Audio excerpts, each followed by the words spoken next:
जय हिंद प्यारे बच्चों। आज हम जानेंगे क्लास 10th मैथ एक्सरसाइज 1.1 वास्तविक संख्या रियल्स नंबर के बारे में। आज हम समझेंगे प्रश्नावली 1 में जितने भी प्रश्न दिए हैं उनको हल करना सीखेंगे। तो चलिए आज की क्लास शुरू करते हैं। इससे पहले गणेश भगवान, सरस्वती माता और अपने गुरुजनों का आशीर्वाद लेकर इस क्लास की शुरू करते हैं, क्योंकि हमारी 10th क्लास की फर्स्ट क्लास है। तो चलिए इसी पे एक मोटिवेशन भी हो जाए कि कहते हैं असफलता एक चुनौती है स्वीकार करो, कि कहते हैं असफलता एक चुनौती है स्वीकार करो, क्या कमी रह गई देखो और सुधार करो, कि जब तक न सफल हो नींद चैन को त्यागो तुम, कि कहते हैं जब तक न सफल हो नींद चैन को त्यागो तुम, संघर्ष का मैदान छोड़ मत भागो तुम, कि कहते हैं कुछ किए बिना ही जय जयकार नहीं होती और कोशिश करने वाले की कभी हार नहीं होती। इसी मोटिवेशन के साथ आज की प्रश्नावली को समझते हैं। इसमें कहा गया है कि अभाज्य गुणनखंड द्वारा यूक्लिड विभाजन प्रक्रिया के द्वारा हमको गुणनखंड निकालना है। आप जो होंगे, जो 9th क्लास में होंगे, आप गुणनखंड आप सीखे होंगे। तो इसमें हम इसी को बनाएंगे यूक्लिड विभाजन प्रयोग के द्वारा। तो फर्स्ट क्वेश्चन है आपका 135 और 225 का अभाज्य गुणनखंड निकालने के लिए। तो क्या करेंगे, सबसे पहले हम जो बड़ी वाला संख्या है उसको मान लेंगे ए। जो जितने भी सवाल होंगे जो यूक्लिड विभाजन वाले होंगे तो उसमें हम बड़ी वाली संख्या को क्या मानेंगे, ए मानेंगे। ए बराबर लिख देंगे 225 और छोटी वाली संख्या को बी मानेंगे, बी बराबर 135। ठीक ना, इतना हमको करना है। इसके बाद थर्ड में हमारा प्रोसेस क्या है, हमको गुणनखंड निकालना है।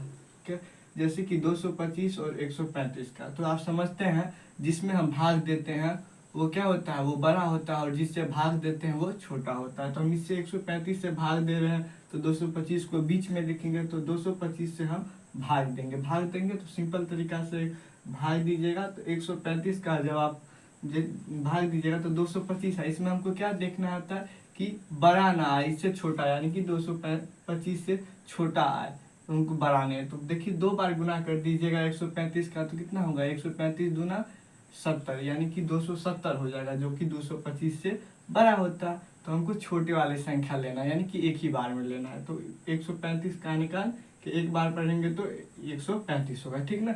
इसके बाद हम 5 घटा देंगे, तो 5 में से 5 गया तो 0, और 12 में से 1 हासिल लिए इसमें से, तो 12 में से 9 गया तो 90। यहाँ तक हो गया।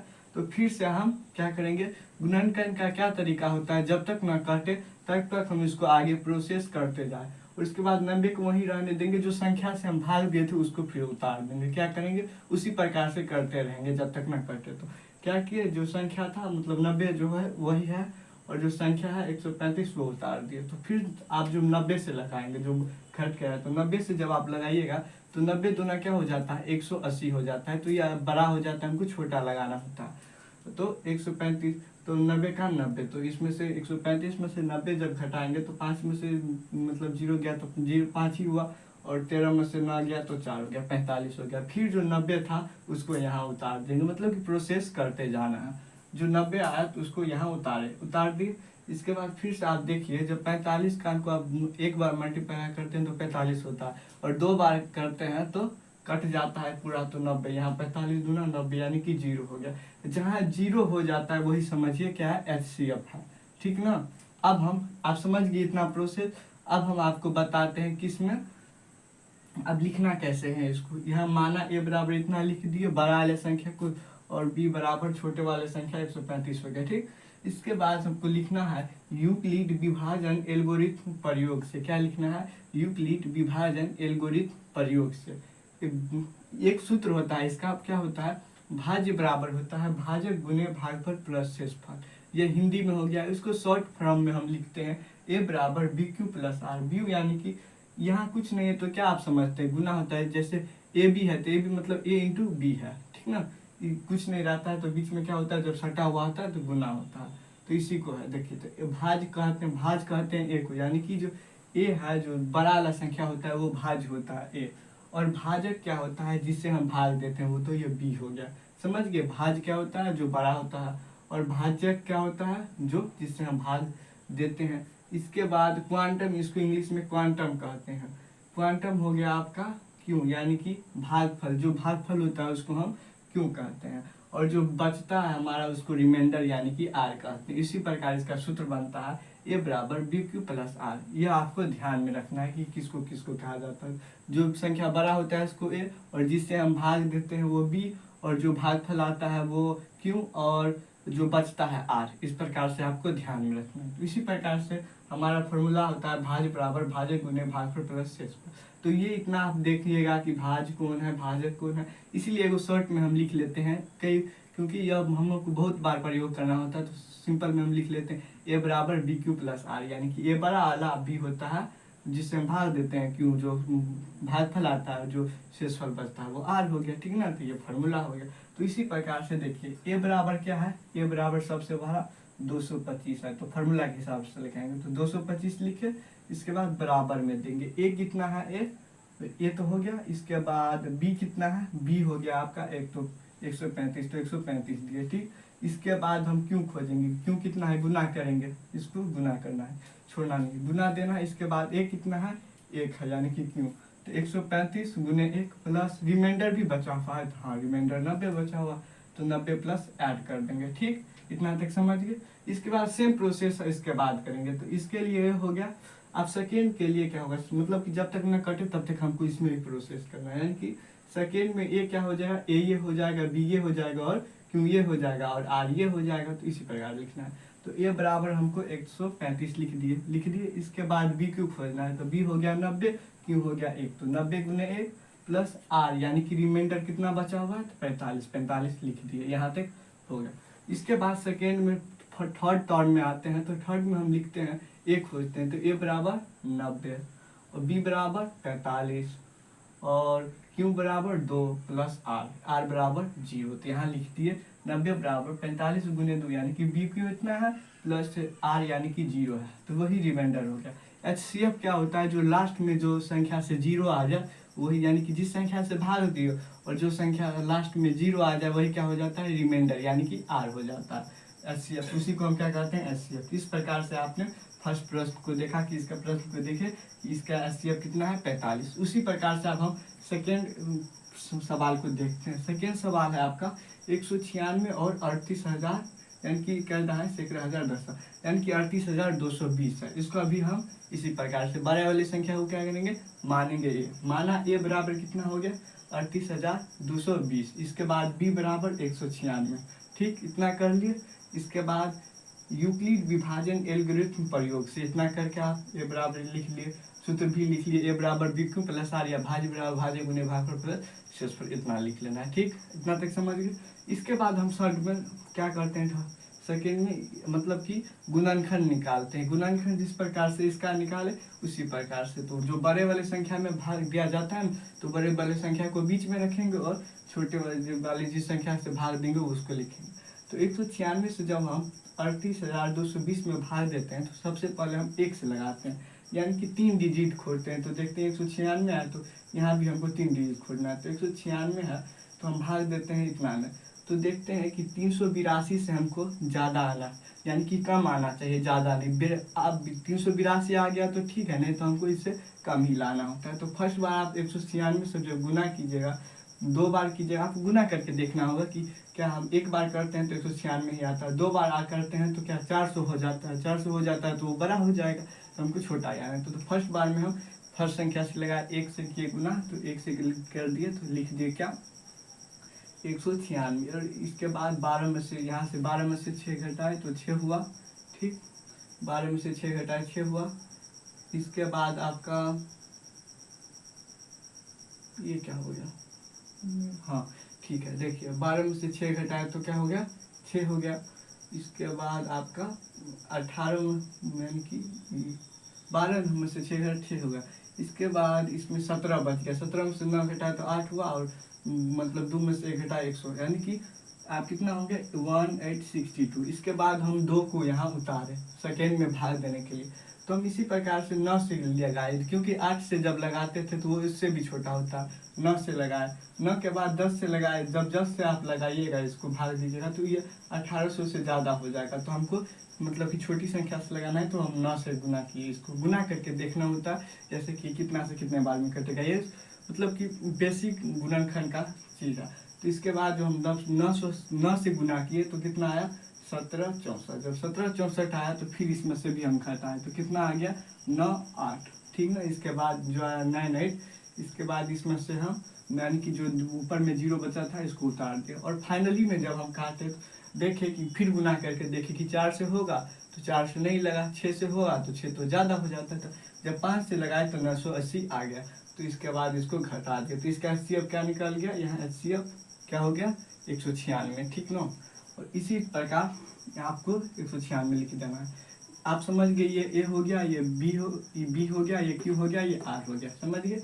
इसी प्रकार से लगा देंगे। ए बराबर क्या होता है, ए बराबर 38,220 हो गया।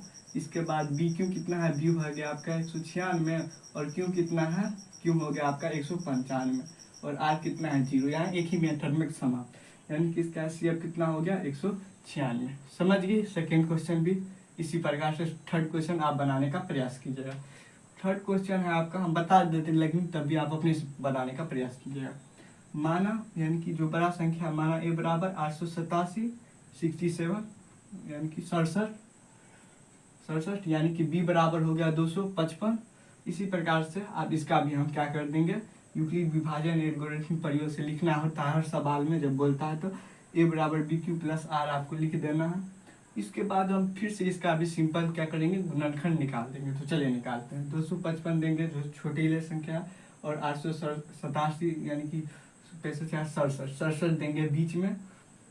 इसके बाद हम इसका भी गुणनखंड करेंगे। तो सबसे पहले 2 से लगाएंगे। 2 से जब गुना करेंगे तो छोटा आ जाता है, तो 3 से गुना किए तो 3 से आता है 765 और 4 से गुना कीजिएगा तो 867 से ज़्यादा हो जाएगा तो लगेगा नहीं, तो हमको छोटे ही संख्या से लगाएं तो 3 से हम लगाएंगे।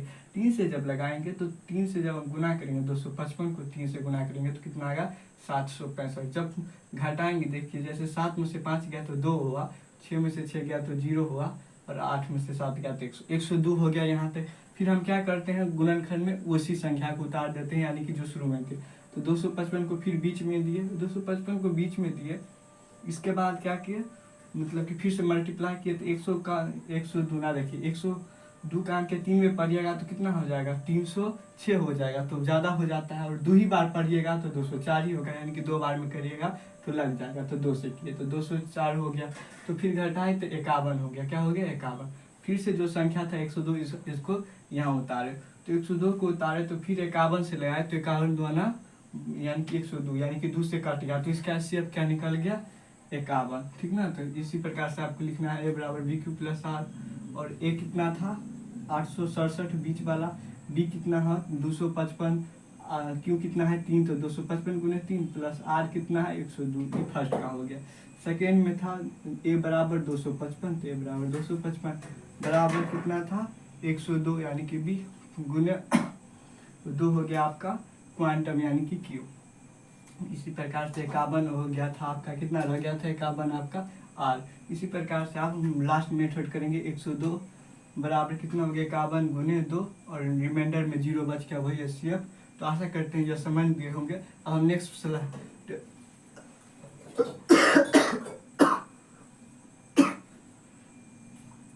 आशा करते हैं कि आप समझ गए होंगे। आप चलिए नेक्स्ट स्लाइड में हम आपको सेकेंड क्वेश्चन और थर्ड फोर्थ फाइव जितने भी क्वेश्चन है उसको हम नेक्स्ट स्लाइड में समझते हैं। तब आइए इसमें हम समझते हैं सेकेंड क्वेश्चन को। तो क्वेश्चन क्या है चलिए देख लेते हैं। क्वेश्चन है आपका, दर्शाइए कि कोई भी धनात्मक विषम पूर्णांक 6q प्लस या 6q प्लस 3 या 6q के रूप या प्लस के रूप में होता है जहाँ q एक पूर्णांक है। q किसको बोला है, एक पूर्णांक को। तो चलिए इस सवाल को समझते हैं। तो सबसे पहले इस सवाल में मानेंगे, क्या करेंगे मानना है। तो माना कि कोई धनात्मक विषम पूर्णांक a है। तो इसमें हम क्या करेंगे अपने मन से हम मानेंगे कि कोई धनात्मक विषम पूर्णांक बराबर a है जहाँ तथा b बराबर 6q है। 6q क्यों है, तो इसमें दिया हुआ है 6q यानी कि एक पूर्णांक है। तो आप सूत्र जब पढ़े होंगे भाज्य बराबर भाजक गुने भागफल प्लस शेषफल, वही सूत्र हम यहाँ पर भी लगाएंगे। a बराबर बी क्यू प्लस आर जहाँ 0 है, इससे बड़ा नहीं r और इससे बड़ा b नहीं, इस प्रकार से आप समझे थे। इसी प्रकार से a बराबर बी क्यू प्लस आर और इसके बाद हम इसमें r का मान पुट करेंगे, अपने से लेंगे। क्या करेंगे अपने से लेंगे। कितना तक दिया है इसमें 5 तक दिया है, कितना तक 6q प्लस 3 5 तक, तो 5 संख्या तक लेंगे। तो r का मान 0 1 2 3 4 और 5 लेने पर, ठीक ना। तब ए बराबर लिखेंगे तो ए बराबर बी कितना माने थे, बी माने थे 6 को, तो 6 गुने क्यों प्लस 0, यानी कि 0 जब आर बराबर लिए, ठीक ना। इसी प्रकार ए तो हम कुछ माने ही नहीं, तो एक होता है एक ही लिख देंगे, एक आए ही। तो इसी प्रकार से फिर 6 गुने क्यू प्लस 1, इसका बाद 1 लेंगे मान, इसके बाद 2 लेंगे, इसके बाद 3 लेंगे, इसके बाद इसका मान 4 लेंगे, इसके बाद ए बराबर 6 क्यू प्लस 5 मान लेंगे। इसके बाद हम देखेंगे कि धनात्मक पूर्णांक क्या होता है और ऋणात्मक पूर्णांक क्या होता है। सम पूर्णांक होता है जिसमें जो 2 से कट जाए, तो यानी कि 6 क्यू प्लस 0 क्या है, एक सम पूर्णांक है, यानी कि सम वाला संख्या है। इसी प्रकार से आप 6 प्लस 1 है वो एक 6 प्लस 1 को जोड़िएगा तो ये 7 हो जाएगा, तो यह क्या हो जाएगा, विषम पूर्णांक। क्या हो जाएगा, ये विषम पूर्णांक। इसी प्रकार से 6 क्यू प्लस 2 ये क्या हो जाएगा, सम पूर्णांक, यानी कि इसको जब 6 और प्लस 2 को जोड़िएगा तो 8 होगा। इसी प्रकार से 6 प्लस 3 क्यू को जब जोड़िएगा तो कितना हो जाएगा, 6 3 ने, ये भी एक विषम पूर्णांक है। इसी प्रकार 6 और 4 को जोड़िएगा तो 10 होगा, यानी कि ये संख्या देखना होता है लास्ट वाला, आर वाला। आर तो कितना हो गया, 4 हो गया, 6 4 10, यह भी एक सम पूर्णांक है। इसी प्रकार 6 क्यू प्लस 5 यह भी क्या है, एक विषम पूर्णांक है। तो इस प्रकार से हमको क्या बोला था कि ये सभी जो संख्या यहाँ दिया है 6 क्यू प्लस 1 या 6 क्यू प्लस 3 या 6 क्यू प्लस 5 धनात्मक विषम पूर्णांक हो सकता है, तो लास्ट में हमको यही लिखना है। अब देखिए क्या 6 प्लस 1 विषम पूर्णांक है, हाँ ठीक है। इसके बाद आप मिलाइए, इसके बाद 6 क्यू प्लस 3 विषम पूर्णांक है, हाँ है। इसके बाद 6 प्लस 5 विषम पूर्णांक है, तो हाँ है।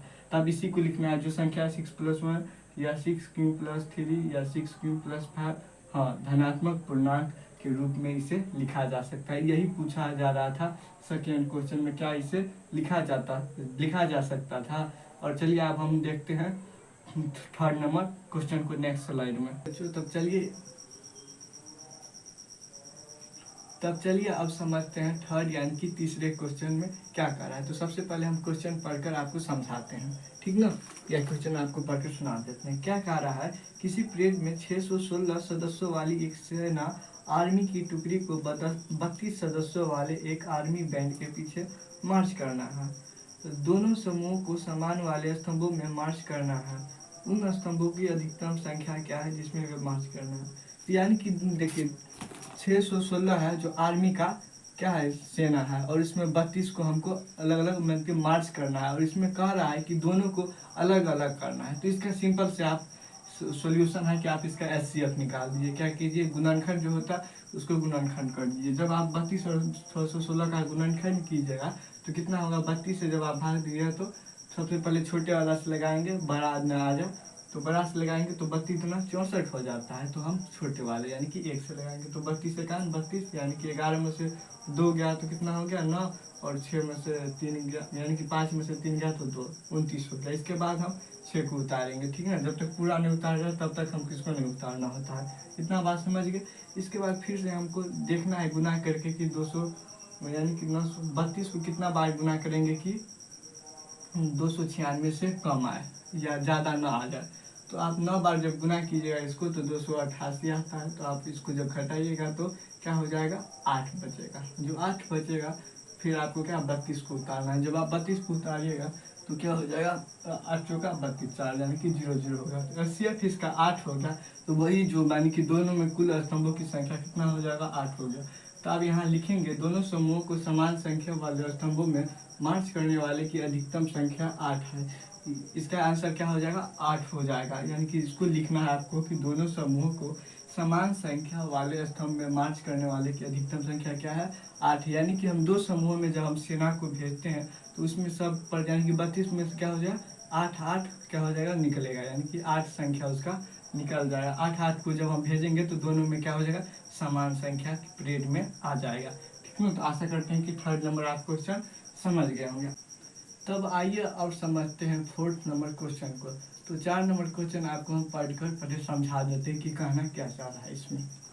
फोर्थ नंबर क्वेश्चन में आपका कह रहा है, यूक्लिड विभाजन प्रेमिका का प्रयोग करके दर्शाए कि किसी धनात्मक पूर्णांक का वर्ग किसी पूर्णांक m के लिए 3m या m के रूप में हो सकता है। यानी कि आपको इसमें पूछ रहा है क्या कोई धनात्मक पूर्णांक 3 एम या 3m+1 के रूप में लिखा जा सकता है। तो इसी को हमको सिद्ध मतलब बताना है कि हाँ लिखा जा सकता है कि नहीं लिखा जा सकता है। तो सबसे पहले हम इसमें मानेंगे, तो माना धनात्मक पूर्णांक का वर्ग ए है। पहले सबसे पहले वो पता तो है नहीं, तो सबसे पहले हम क्या करेंगे, मान लेंगे कि माना धनात्मक पूर्णांक का वर्ग क्या है, ए है, तथा b बराबर 3q, यानी कि 3 इसमें दिया हुआ है, 3m का बोल रहा है तो 3q हो गया b बराबर। आप एक चीज जानते होंगे, a बराबर bq प्लस r, जहाँ 0 से बड़ा r नहीं और r से बड़ा b नहीं हो सकता, यह आप पहले से जानता है। जिस प्रकार हमने पहले r का मान लेकर बनाए थे उसी प्रकार इसमें 3m बोल रहा है +1, तो इसमें हम तीन दुगो मान लेंगे। पहला मान ले लेंगे 0, इसके बाद सेकेंड मान ले लेंगे 1 और इसमें 2 ले लेंगे, यानी कि 5 बोलता 3 + 5 के रूप में, तो 5 तक हम मान लेते। इसमें हमको कितना बोला है, 3 + 1 है, तो हम 1 तक लेंगे मान, तब भी हमारा आंसर मिल जाएगा। लेकिन हम एक और ले लिए, ठीक ना, आपको समझाने के लिए। समझिए, तो सबसे पहले क्या करेंगे, a बराबर 3q + r। r का मान यहाँ हम 0 नहीं दिए हैं, आप भी चाहे तो नहीं दे सकते, लेकिन देना चाहे तो दे भी सकते। +0 का मान 0 है तो नहीं भी दीजिएगा तो कोई बात नहीं। इसका वर्ग करने के लिए बोल रहा था, इस सवाल में क्या कर रहा था, वर्ग करने पर सेम आए। तो जब हम उसका वर्ग किए यानी कि पावर किए, मतलब क्या हो गया 9, यह हम आपको लिख देते हैं, कितना हो गया 9q² हो गया ना, q²। अब इसको जब हम क्या बोलते हैं, उसको शॉर्ट फॉर्म में लिखेंगे, तो शॉर्ट फॉर्म में क्या हो जाएगा, 3 हो जाएगा ना, ये हो गया। यही हमको निकालना है, तो इसको हमको m मानना होता है, इसको हमको क्या मानना होता है, m मानना होता है। जब इसको हम m मानते हैं तो 3 ये हो गया, जब हल किए तो इतना निकल गया, तो 3 ये लिख दिए, m हो गया, इसको हम जब माने तो यही a बराबर हमको 3m निकल गया फर्स्ट में। यह मान, यही मान हमको निकालना था कि हो सकता है कि नहीं। फर्स्ट में हो गया, यहाँ आप तक समझ गए। फिर सेकेंड में हम 1 लेकर मान करेंगे, सेकेंड में क्या लेकर, 1 लेकर, तो a बराबर 3q² नहीं, a बराबर 3q + 1 का होल स्क्वायर बोला। तो आपको इस पे एक फार्मूला याद होगा, a + b के होल स्क्वायर बराबर, मतलब स्क्वायर बराबर, तो a² + b² + 2ab, उसी फार्मूला पर इसको हम फिट करेंगे। देखिए कैसे, तो a बराबर क्या, a का मान तो नहीं दिया हो तो यही 1 हो गया। इसके बाद 3q², हम तो माने हमको इसी का निकालना है, तो देखिए 3q² यानी कि इसको फार्मूला पर हम आपको लिख देते हैं। समझिए फार्मूला क्या है, a + b का होल स्क्वायर है ना, तो a² + 2ab + b², इस प्रकार से है। तो इसी में हमको a² यानी कि a कितना है 3q² हम कर दिए, b कितना है यानी कि 2ab, तो 2 × a कितना है 3q और b कितना है 1, तो इसको हम मल्टीप्लाई यहाँ की बिंदु का मतलब होता है गुना। इसके बाद +1 का स्क्वायर, 1 का स्क्वायर यानी कि आप समझ गए, मतलब b का स्क्वायर। इसी प्रकार जब हम हल करते हैं तो 3 × 9 q² प्लस 2 × 6 क्यों, 1 को गुना करेंगे तो 1 ही हो जाएगा, प्लस 1 का होल 1 ही होता है। इसके बाद देखिए इसमें भी हम क्या करेंगे, हम बताए थे m मानना होता है, तो सबसे पहले हम इसका हल करेंगे। हल जब करेंगे तो देखिए 3 कॉमन लेंगे तो 3q + 2q आ जाएगा। तो इसको हम जो कोष्ट में आता है +1 को 1 ही रहने देंगे, तो जो आता है उसको हम m मानते हैं, क्या करते हैं उसको मानते हैं m, ये इस प्रकार से होता है। तो 3m + 1 हो जाएगा, इसका 3 ये m ये +1 जो कोष्ट के बाहर था वो, तो इससे सिद्ध होता है। हम बाद में लिख लेंगे धनात्मक पूर्णांक का वर्ग पूर्णांक m के लिए 3m या 3m के रूप में हो सकता है। यहाँ तक आप मान लीजिए इससे ज़्यादा आपको सवाल दिया है, 4 दिया है, 5 दिया है, 6 दे दिया है, तब हम कैसे करेंगे, तब देखिए थर्ड में बनाए हैं a बराबर 3q + 2 का हल करेंगे, जिस प्रकार से कर रहे थे इसी में भी इसी प्रकार से करेंगे, 3q² + 2 इतना तक आप समझिए, बात समझिए, एक सवाल को समझिए। a बराबर कितना है 3q + 2 का होल स्क्वायर किए, होल स्क्वायर में a² + 2ab, a कितना है 3q, b कितना है 2, तो इसके बाद b² 2², समझ गए। इसके बाद है यही कितना हो गया 9q² + 12q प्लस, देखिए 4 को हम 2 बार अति कर सकते हैं, यानी कि 4 को हम 3 + 2 लिख सकते हैं, या 2 + 2 लिख सकते हैं, या 1 + 2 लिख सकते हैं, यानी कि हम तीनों को ले ले, मतलब कि तीनों से लग जाए क्या, जब हम इसको क्या बोलते हैं उसको, जब कॉमन लेते हैं तो पूरा लग जाए, इसलिए क्या करते हैं इसको तोड़ देते हैं। तो जब तोड़ते हैं तो क्या होता है तो 3 × 9 q² + 4q प्लस 1, 3 एकान 3 प्लस 1, ये हो गया। और इसी की इन सभी को हम क्या कर लेंगे, m मान लेंगे, तो 3m प्लस 1 या 2 हो जाएगा। इसमें तो 2 तो दिया नहीं है, तो ये अगले सवाल के लिए था, ठीक ना। तो आशा करते हैं कि आप 4 नंबर क्वेश्चन समझ गए होंगे। अब हम 5 नंबर क्वेश्चन की ओर बढ़ते हैं। तब इससे आगे हम 5 नंबर क्वेश्चन को बहुत आसानी तरीके से समझते हैं। इस क्वेश्चन को समझकर आप सभी क्वेश्चन का आप बना सकते हैं। तो चलिए पहले 5 नंबर क्वेश्चन पढ़ते हैं और आपको समझा देते हैं। तो 5वां क्वेश्चन है, यह भी यही है, यूक्लिड विभाजन प्रमेय का प्रयोग करके दर्शाइए कि किसी धनात्मक पूर्णांक का घन न m या न m प्लस 1 या न m प्लस 8 के रूप में हो सकता है। जिस प्रकार से 4th नंबर क्वेश्चन में हमको बोला था वर्ग करने के लिए, इसी प्रकार इसमें कह रहा है घन करने के लिए।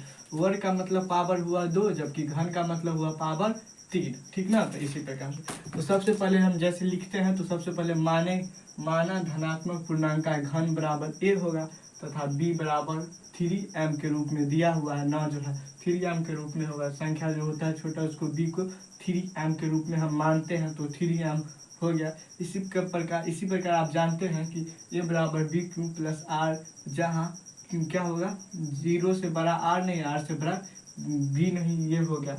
इसी प्रकार इसमें हम मान बैठाएंगे। जिस प्रकार से हम 3 को संख्या दिया है तो इसमें भी मान हम 3 बोलेंगे। जैसे कि पहला मान हो गया 1, दूसरा मान हो गया 2, तीसरा मान हो गया 3। 3 को मान इसमें हमको पुट करना है, भरना है। तो सबसे पहले 0 लेकर देखते हैं। तो a बराबर 3q, यानी कि घन कह रहा है तो इसको हम क्यों कर लेंगे, तो 3q प्लस 0, तो 0 का भी घन करेंगे तो 0 ही होगा। तो समझिए, तो 3 तिया 9, 9 तिया 27। जब हमको 3 का हमको कितना बार पढ़ना है, 3 बार। इसके पावर का मतलब 3 बार गुना, तो 3 तिया 27 हो गया, तो 27 क्यूब हो गया ना। इसके बाद इसमें हम कॉमन लेंगे, तो कॉमन 9 से कॉमन लिए तो 9 तिया 27 हो गया, तो 3q।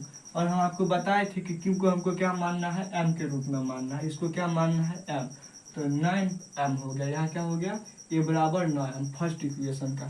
सेकेंड इक्वेशन में देखिए, फर्स्ट इक्वेशन का मिल गया, जो क्या रहा था 9m के रूप में हो सकता है। हमको 9 प्लस 1 के रूप में खोजना है। तो देखिए a बराबर हम क्या करेंगे 3q प्लस 1, ठीक है। वो इसको हॉल करने के लिए करा है, तो a बराबर 3q प्लस 1 का होल क्यूब करेंगे। इस पे आपको एक फार्मूला याद होगा, आपको फार्मूला याद है कि नहीं, देखिए एक फार्मूला होता है, जैसे a प्लस बी का होल स्क्वायर, उसी प्रकार a प्लस बी का क्यूब होता है। देखिए a प्लस बी का क्यूब होता है, क्यूब जानते हैं ना। तो देखिए इसका क्या होता है, a cube plus B cube plus 3 into A square into B, ठीक ना। इसका एक फार्मूला ये हो गया।